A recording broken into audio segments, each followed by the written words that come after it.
Hi guys, welcome to Hamid smart learning hub. So आज के video में हम लोग देखेंगे how to file ITR 4 online for financial year 24-25. Okay, so for that you have to first log in income tax portal में log in करना है and go to e file income tax return, then click on file income tax return, then select the assessment year, which is 25-26. That means financial year 24-25.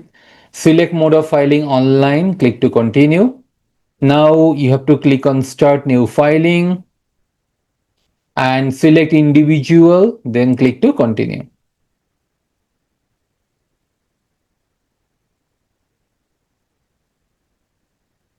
You need to choose an ITR. Okay, so ITR 1 and 4 only online में available हुआ है return filing. So ITR 4 select कीजिए. And ITR 4 किसके लिए होता है? For individual, HUF and firms other than LLP, जिसका and being a resident and if total income up to rupees 50 lakhs and having income from business or profession under section 44AD, ADA or AE, and having long-term capital gain under section 112A up to 1.25 lakhs, not for an individual who is either director in a company or has invested in unlisted equity shares, or if income tax is deferred on ESOP and has agriculture income more than 5,000 located outside India. Okay, so ITR 4 किसके लिए होता है? अगर आप individual, HUF and form, अगर आपका in business income और professional income है एंड अगर आप प्रिजम्पटिव टैक्सेशन स्कीम में जाना चाहते हो under section 44AD, 44ADA and 44AE, then ITR 4 is applicable for you. Okay, so you have to click on proceed with ITR 4. Click on let's get started. An ITR return file करने से पहले आपका AIS 26AS को आपको check करना है. Okay, and अगर salaried person हो देन फॉर्म 16 भी आपको चेक करना पड़ेगा. ओके, सो आपको फर्स्ट डाउनलोड करना है AIS फ्रॉम हेयर. आपको डाउनलोड करना है 26AS from here and form 16 जो आपको एम्प्लॉयर से आपको मिलता है. ओके, ये आपको जब आपको ITR रिटर्न फाइल करना है आपका पास होना चाहिए AIS 26AS एंड फॉर्म 16. ठीक है, so first is are you filing to income tax return for any of the following reasons? First reason is taxable income in is more than basic exemption limit अगर है आपको ये select करना है. Okay, and अगर आपका 1 करोड़ का ऊपर करंट अकाउंट में डिपॉजिट है पूरा साल में, अगर आपका 2 lakhs का ऊपर ट्रैवल है फॉरेन कंट्री में एंड 1 लाख का ऊपर अगर आप इलेक्ट्रिसिटी कंजम्पशन किया, देन आपके लिए ITR फाइलिंग इज मैंडेटरी. अगर आपका taxable income is more than basic exemption limit, ये आपको टिक करना है. Then click to continue and first is part A, personal information. You have to click here and यहाँ पर ऑटोमेटिकली रहेगा deduct जो आपका SEC है, SEC का नेम, एड्रेस, ये सब रहता है. Okay, and nature of employment, central government, state government जो भी है. अगर प्राइवेट है देन आपको अदर सिलेक्ट करना है. सेक्शन 139(1) होगा अंडर सेक्शन, यहाँ पर जो फाइलिंग सेक्शन होगा 139(1) which is written file on or before the due date. Okay, so due date is due date क्या है? 15 सितंबर 25. 15 सितंबर 25 का अंदर अगर आप रिटर्न फाइल करोगे देन आपको सेक्शन होगा 139(1). एंड अगर आप रिवाइज रिटर्न के लिए सेक्शन 139(5) एंड बिलेटेड रिटर्न के लिए 139(4). ओके, सो मुझे सिलेक्ट करना है 139(1). Then have you exercised option under section 115 BAC of opting out of new tax regime in Form 10 IEN Financial Assessment 24-25. Okay, मतलब लास्ट ईयर क्या आपने न्यू टैक्स रेजिम से opt out किए थे? उसके लिए क्या आपने 10 IE जो फिलअप करना पड़ता है. सो अगर आप न्यू टैक्स रेजिम से ओल्ड टैक्स रेजिम में ऑप्ट आउट किया देन आपका 10 IE फॉर्म फिलअप करना पड़ा. Okay, for assessment 25-26.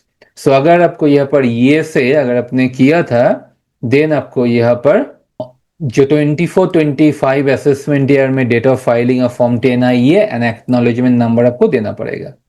ठीक है, Then do you wish to continue to opt out new tax regime for current assessment year? Current assessment year में भी क्या आपको continue old tax regime में आपको रहना है? ओके अगर है देन आपको यहाँ पर कुछ नहीं करना है, ठीक है।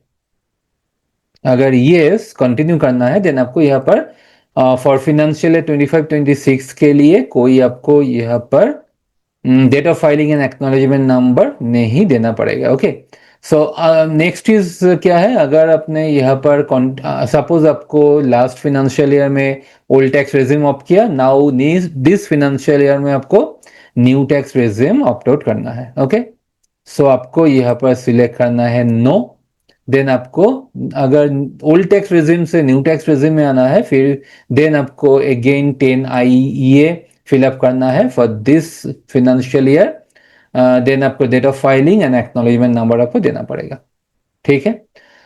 सपोज मैंने लास्ट फाइनेंशियल ईयर में न्यू टैक्स रेजिम में ही था, मैंने कोई old tax new tax regime को ऑप्ट आउट नहीं किया, देन आपको यहाँ पर नो करना है।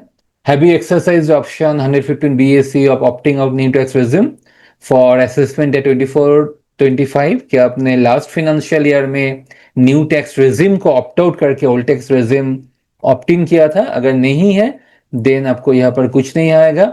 Do you wish to opt out new tax regime for current assessment year? क्या आपको करंट असेसमेंट ईयर में ऑप्ट आउट करना है? अगर यस देन आपको फॉर्म 10 IE फिलअप करना पड़ेगा एंड उसका date of filing and acknowledgement number आपको देना पड़ेगा। अगर आपको नहीं करना है देन नो सिलेक्ट करना और कुछ नहीं करना पड़ेगा। ओके सो ये आपको ठीक से चेक करना है, क्या आप पहले किया या अब इस फाइनेंशियल ईयर में करना चाहते हो ऑप्ट आउट। ओके ये देखकर आपको यस नो करना है। File by representative SEC no होगा। बैंक डिटेल्स यहाँ से आपको बैंक डिटेल्स सिलेक्ट करना है एंड वैलिडेट करना है जिसमें आपको रिफंड आएगा। अगर रिफंड है तो उसके बाद क्लिक टू कंटिन्यू, ठीक है। नाउ ग्रॉस टोटल इनकम यहाँ पर आ जाएगा। सो इनकम फ्रॉम बिजनेस और प्रोफेशन यहाँ पर आपको एडिट करना है। अगर आप प्रिजम्पटिव टैक्सेशन स्कीम में हो, first is section 44 AD presumptive income from business, ठीक है। सो यहाँ पर अगर आपका gross receipts is limited to 2 crore और अगर आपका 95% जो ग्रॉस रिसीट्स है टर्नओवर और ग्रॉस रिसीट्स जो आपको बैंकिंग का थ्रू है, मतलब ओके मतलब नॉन कैश आइटम है, नॉन कैश है, देन आपका लिमिट हो जाएगा 3 crores। ओके एंड अगर आपका 95% का कम अगर आपका बैंक ट्रांजैक्शन है आपका टर्नओवर और ग्रॉस रिसीट्स, देन लिमिट हो जाएगा बिजनेस का 2 crores, ठीक है। सो यहाँ पर आपको देना है थ्रू अकाउंट पे चेक और bank and next is receipts in cash. Okay so अगर आपका जो नॉन कैश आइटम है उसका ऊपर आपको 6% लेना है आपका presumptive income under section 44 AD and जो कैश आइटम है कैश आइटम का ऊपर 8% आपको लेना है, ठीक है। सो सपोज मेरा जो टर्नओवर है और ग्रोसरी रिसीट्स यहाँ पर है, सपोज यहाँ पर है मेरा जो क्या बैंक आइटम है अकाउंट पे चेक से मेरा जो रिसिप्ट है 50 lakhs, ठीक है। एंड कैश जो है कैश है आपका एंड कैश जो है कैश रिसीट से 5 lakhs, ठीक है। सो जो अकाउंट पे चेक और बैंक ट्रांसफर से मैंने रिसीव किया मेरा जो ग्रॉस रिसीट्स 50 lakhs के ऊपर आपको यहाँ पर इनकम लेना है 6%। सो 50 lakhs का 6% होगा 3 lakhs जो आपको इनकम शो करना है एंड 5 lakhs का 8% 40,000। ओके सो 3,40,000 आपको मिनिमम शो करना है। अब मैं इसके ज्यादा भी दिखा सकता हूँ बट मिनिमम आपको ये शो करना पड़ेगा presumptive income under section 44 AD, ठीक है। सो मेरा टोटल इनकम है 3,40,000। Next is presumptive income from profession under section 44 ADA। यहाँ पर अगर आपका ग्रॉस रिसीट्स 50 lakhs है देन आपको ये presumptive income from profession under section 44 AD में आएगा एंड अगर आपका जो टोटल रिसीट्स का 95% अगर अदर देन कैश है देन आपका लिमिट हो जाएगा ग्रॉस रिसीट्स का 75 lakhs अगर 95 का कम है आपका ग्रॉस रिसीट्स, देन लिमिट हो जाएगा 50 लाख। ठीक है, टोटल इनकम है, टोटल जो आपका ग्रॉस रिसीट्स है इसका अंदर 50% आपको शो करना है as presumptive income. Okay, so suppose मेरा जो ग्रॉस रिसीट्स है, gross receipts is 5 lakhs and पूरा मेरा अकाउंट पे ही है और बैंक ट्रांसफर है, कोई कैश नहीं है मेरा रिसीट। ठीक है, सो 5 lakhs का 50% आपको प्रिजम्पटिव इनकम शो करना पड़ेगा, which is 2,50,000 minimum. Okay, minimum आपको शो करना पड़ेगा, आप ज्यादा भी दिखा सकते हो, जो आपको एक्चुअल होगा वो भी आप दिखा सकते हो। ठीक है, सो 5 lakhs का 50% 2,50,000 हो गया। सो मेरा presumptive income from business 3,40,000 and presumptive income from profession 2,50,000, total 5,90,90 जो आपको यहाँ पर सेव करना है। Okay, next is income from salary. अगर जो भी आपका सैलरी इनकम है यह से आपको फॉर्म 16 से आ जाएगा। ओके, प्रीफिल होकर आ जाएगा। देन आपको यहाँ पर अगर if you have any perquisites then यहाँ पर देना है, प्रॉफिट एंड लॉस सैलरी है तो यहाँ पर आ जाएगा, देन टोटल सैलरी आ जाएगा। So and if you have any allowances under section 10 यहाँ से आपको सिलेक्ट करना है, उसका अमाउंट देना है एंड आपको यहाँ पर सेव हो जाएगा। ओके, डेट कम रिटायरमेंट ग्रेचुइटी अगर है यहाँ पर अमाउंट देना है, सेक्शन 1010A कम्यूटेड पेंशन। ठीक है, अगर आपका है तो यहाँ पर आपको फिगर देना पड़ेगा। देन आपको यहाँ पर डिडक्शन 75,000 न्यू टैक्स रेजिम में है इसलिए 75,000 standard deduction. Entertainment allowance and professional tax अगर होगा यहाँ पर शो होगा, then income chargeable under the head salaries आ जाएगा, then click on save. Okay, income from salary भी हो गया। Then house property income. So अगर आपको टाइप ऑफ हाउस प्रॉपर्टी, अगर आपका सेल्फ ऑक्युपाइड है, सेल्फ ऑक्युपाइड का ऊपर तो कोई आपका इंटरेस्ट नहीं होगा, इंटरेस्ट ऑन बोरोड कैपिटल का नहीं मिलेगा अंडर न्यू टैक्स रेजिम। अगर ओल्ड टैक्स रेजिम में है देन आपको अप टू 2 lakhs तक यहाँ पर बेनिफिट मिलेगा। अगर लेट आउट प्रॉपर्टी के लिए, अगर लेट आउट प्रॉपर्टी है देन आपको यहाँ पर ग्रॉस रेंट देना है, suppose 2 lakhs for example. Then यहाँ पर 30% एनुअल वैल्यू लेस हो जाता है, नेट इनकम आ जाएगा। देन आपको यहाँ पर क्लिक ऑन सेव करके सेव करना है। And interest on borrowed capital, अगर आपका इंटरेस्ट ऑन बोरोड कैपिटल के लिए आपको डिटेल देना पड़ेगा, यहाँ पर लोन टेकन फ्रॉम, कहाँ से लोन लिया, बैंक, बैंक का name, loan account number, date of sanction of loan. Okay, loan account, total amount of loan, loan outstanding as on last date of financial year, interest on borrowed capital, पूरा details देना है and आपको save करना है। Okay, सो पूरा detailing में आपको यहाँ पर फिलअप करना पड़ेगा। Next is income from other sources. अगर आपको इनकम फ्रॉम अदर सोर्सेज है, इंटरेस्ट फ्रॉम बैंक डिपॉजिट्स यहाँ पर आ जाएगा आपका। ठीक है, देन टोटल मेरा ग्रॉस टोटल इनकम आ गया, मतलब business income, profession income, salary income, house property income and other source income. ठीक है, सो टोटल इनकम 29,81,833। देन आपको यहाँ पर क्लिक टू कंफर्म करके सेव करना है। देन डिस्क्लोजर एग्जेम्प्ट इनकम, यहाँ पर अगर आपको कोई एग्जेम्प्ट इन, देन आपको यहाँ पर क्या करना पड़ेगा, फिनेंशियल पर्टिकुलर्स देना पड़ेगा। ओके, मतलब बैलेंस शीट आपको यहाँ पर प्रिपेयर करना पड़ेगा on 31st day of March. आपको यहाँ पर partners capital account, secured loans, unsecured loans, advance indicators, others liabilities, अगर फिगर नहीं तो जीरो करना है। ठीक है, एंड यहाँ पर मेरा सपोज यहाँ पर cash in hand, bank with balance with banks, आपका जो बैंक अकाउंट का, बैंक अकाउंट से आपको क्लोजिंग जो बैलेंस है ये आपको यहाँ पर लेना है। उस कैश इन हैंड 5,000 एंड आपको यहाँ पर फिलअप करना है। ठीक है, 30,000, सो मेंबर्स ओन कैपिटल यहाँ पर आ जाएगा 30,000। ठीक है, मतलब लाइबिलिटी एंड एसेट साइड आपको इक्वल करना है, देन यहाँ पर सेव करना है। Next is information regarding turnover और gross receipts reported for GST.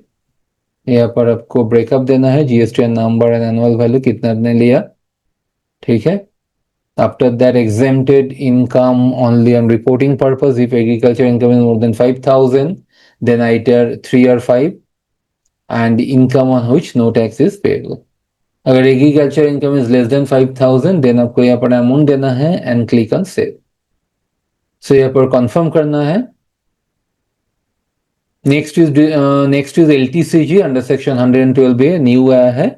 अगर आपका लॉन्ग टर्म कैपिटल गेन है and if your long term capital gain is up to ₹25,000, जो एग्जेम्पशन है उसका, अगर long term capital gain is up to 1,25,000 है, then आपको यहाँ पर शो करना है। So total sale consideration suppose 5 lakh, and यहाँ पर जो टोटल कॉस्ट ऑफ एक्विजिशन है मेरा 4 लाख। सो 1 लाख मेरा लॉन्ग टर्म कैपिटल गेन है, ये आपको यहाँ पर शो करना पड़ेगा। अगर 1,25,000 का ज्यादा है सो यहाँ पर आपको नहीं आएगा, उसके लिए आपको ITR 2 और ITR 3 फिलअप करना पड़ेगा। ओके, सो ये भी आ गया। Then total deductions. So new tax regime में आपको 80CC-D2 contribution to pension scheme of central government by employer का डिडक्शन मिलेगा, and contribution to Agnipath scheme, ठीक है, and any other deduction. So अगर आपको फिगर है यहाँ पर देना है, then click on confirm. Then आपको टैक्स पेड, ठीक है, details of tax deducted at source from salary, salary से जो आपका फॉर्म 16 से जो TDS कटा उसका फिगर यहाँ पर आ जाएगा। Then details of tax deducted at source on income other than salary. Okay, अगर बिजनेस प्रोफेशन से कोई डिडक्ट किया आपका TDS, देन यहाँ पर आएगा। यहाँ पर जैसे सेक्शन 44JB मतलब कंसल्टेंसी चार्जेस का TDS डिडक्ट किया, and fees for technical services. Okay, so उसका डिटेल्स यहाँ पर आएगा। And then details of TCS, अगर TCS है यहाँ से शो होगा। एडवांस टैक्स और सेल्फ असेसमेंट टैक्स, अगर अपने ड्यूरिंग देयर एडवांस टैक्स और सेल्फ असेसमेंट टैक्स पे किया उसका डिटेल्स यहाँ पर शो होगा। So total taxes paid 4,17,430। Then click on confirm. उसके बाद टोटल टैक्स लायबिलिटी, जो आपको ग्रॉस टोटल इनकम है, देन आपको यहाँ पर कंप्यूटेशन ऑफ टैक्स कंप्यूट हो जाएगा यहाँ पर ऑटोमेटिकली। देन आपको हेल्थ एंड इंश्योरेंस 4% ऐड होगा। Total tax 6,07,930। यहाँ पर इंटरेस्ट है section 234A and section 234B and section 234C। Okay, जो एडवांस टैक्स का नहीं किया तो उसका ऊपर इंटरेस्ट पे करना पड़ा। So total interest and fees payable 7,880, then 6,07,930 plus 7,880 6,15,810 total tax मेरा। यहाँ पर कंफर्म करना है। Okay, then click on proceed to verification, and then आपको यहाँ पर अगर पे करना है, और जैसे यहाँ पर मेरा केस में पेबल है, सो आपको यहाँ पर पे नाउ बटन पर क्लिक करके आपको पे करना पड़ेगा। ओके, देन आपको यहाँ पर प्रीव्यू करना है, preview and submit the return. Then आपको प्रोसीड टू वैलिडेशन करना है, देन आपको प्रोसीड टू वेरिफिकेशन करना है एंड रिटर्न फाइल करना है। Okay, so validation successful, then click on preview, एक बार देख लेना है, then proceed to validation, validation भी successful, then proceed to verification पर क्लिक करना है।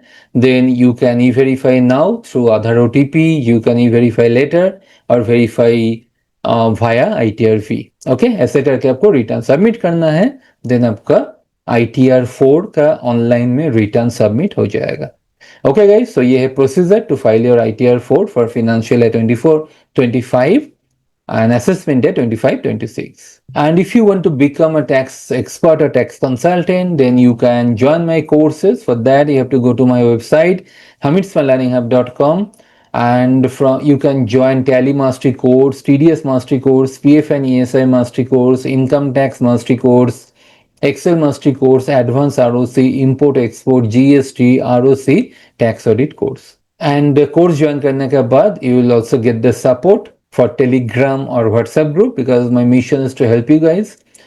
So अगर आपके वीडियो अच्छे लगे so like and share जरूर करना, and don't forget to subscribe my channel. Thank you so much.